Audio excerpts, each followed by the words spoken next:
It's 4:30 with me, Martin Daubney, here on GB News. Now, I've got a breaking news line for you here. It's astonishing. Britain is to get a new anti-Muslim hostility tsar, according to plans to be outlined by the government on Monday, which will also include a new definition of Islamophobia. Just to repeat that breaking news, at a time when there are candlelit vigils for ayatollahs and surging anti-Semitism on the day 4 British Iranians were arrested for plotting against Jewish people, Britain is to get a new anti-Muslim hostility tsar, according to plans outlined by the government on Monday, which will also include a new definition of Islamophobia. Let's now speak with the Labour activist Aisha Ali-Khan. Aisha, thank you for joining us, and thank you. We're just throwing this story at you now in real time. It's literally just come my way as well, but I want to get your immediate reaction. I'll tell you what my reaction to this is: completely and utterly tone deaf, at a time where Britain is facing a huge problem with militant Islamism on our shores. People are being arrested for plotting to kill Jews. We're seeing soaring anti-Semitism. We have a war in the Middle East, which many fear could precipitate violence on our streets with tear-stained vigils to the Ayatollah. Why on earth has the government chosen this moment to launch an anti-Muslim tsar? So, hi, Martin. So basically, this story obviously is just broken out, but there have been things in motion for the last few years, working on a new definition of Islamophobia, anti-Muslim hatred, and also we've been looking at ways of how to make people, Muslims, feel safer, given the rise in Islamophobia, given the rise, look, recently, just literally a week ago, we've had the incident, 2 weeks ago, sorry, we had the incident in Manchester where we had 2 men who basically were planning on harming Muslims. They had weapons, they had an axe with them. And this is the kind of thing that we've seen over the last few years. There is an increase in anti-Muslim hatred in the UK. And it's also, we've got to understand there are always going to be a handful of people that are engaging in criminal activity and engaging in wrongness. But majority of us are law-abiding, we're peace-loving, we are just very normal people who just want to get along with our neighbours, who want to do the best for ourselves, our communities. We want to pay our taxes, we want to contribute in a very meaningful and positive way. And it's Aisha, those people that are being affected as well. Aisha, hang on. Look, everybody can agree that Islamophobia has no place, so nobody should be persecuted for their faith. Meanwhile, in the real world, the greatest rise in racism is towards Jewish people. And I hate to say it, the driving force behind that tends to be British Muslims. These are the facts. Now, that doesn't mean that British Muslims don't deserve to be protected. Everybody does. But particularly at the moment, do you think that this is just a terrible thing to do in terms of timing? We've had 4 people arrested today for plotting to kill Jews in Manchester. Jews murdered at synagogues. When was the last time a Jewish terrorist drove into a mosque? I'll tell you when. Never. Using the internet without a VPN, a virtual private network, is a bit like taking to the road without car insurance. All it takes is one unlucky moment to cost you a lot of cash. This video's sponsor is Private Internet Access. They are the VPN to help keep you safe. Click the link in the description below to find out why over 30 million people have downloaded PIA to protect themselves online.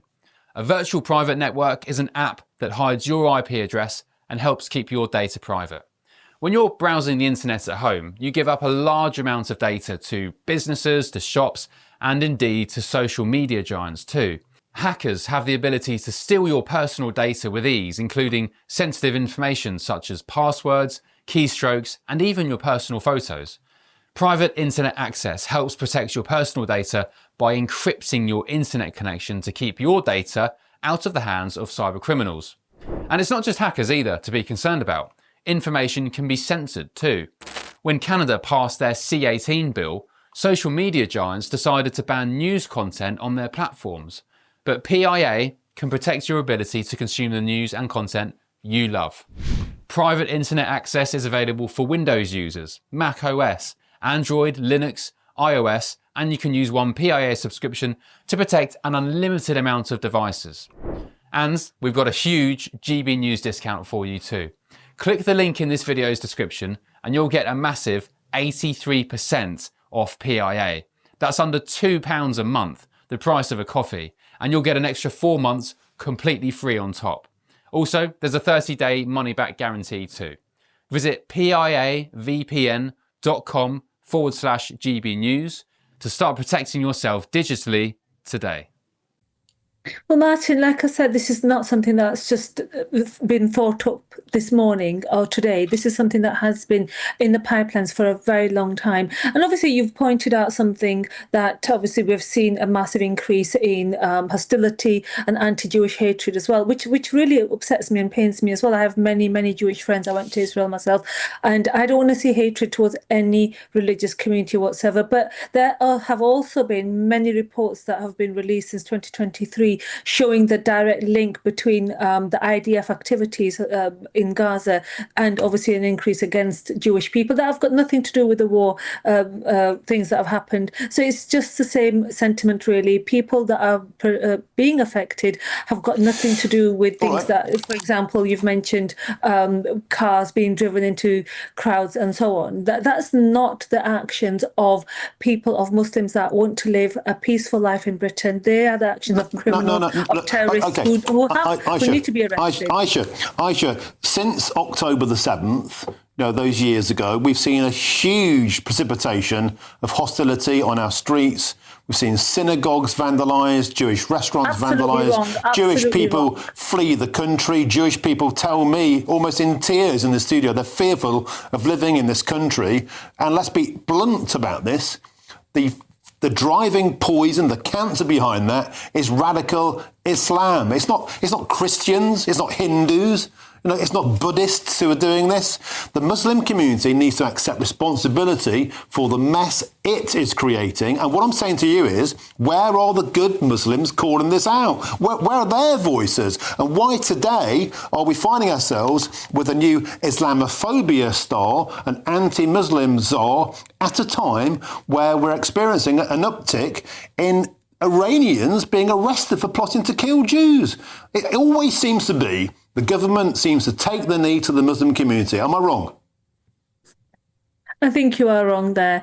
The 4 arrests that took place, obviously, in the last week or so, we've seen an attack against Iran by Israel. I'm not condoning these 4 people that have been arrested. I don't know the ins and outs of it, and I can't really make a comment. Obviously, it's a police matter now. There's a live investigation, so it would be completely wrong for me to mention or anybody to make any comments on this. But I will say that a lot of people, a lot of Muslims like myself, we speak out, we stand shoulder to shoulder with our Jewish brothers and sisters, we show solidarity, and we are there for them, and we do speak out. It's sadly, our voices are just not heard by mainstream media, which gives the impression that nobody's speaking out. But I know for a fact I speak out, and there's lots of other friends and people that I know that have been very vocal about it, and they speak out as well.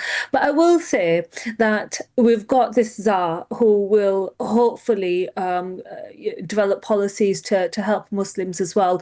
But I feel that we need a czar for the whole of all the different communities, including anti-rape gangs are?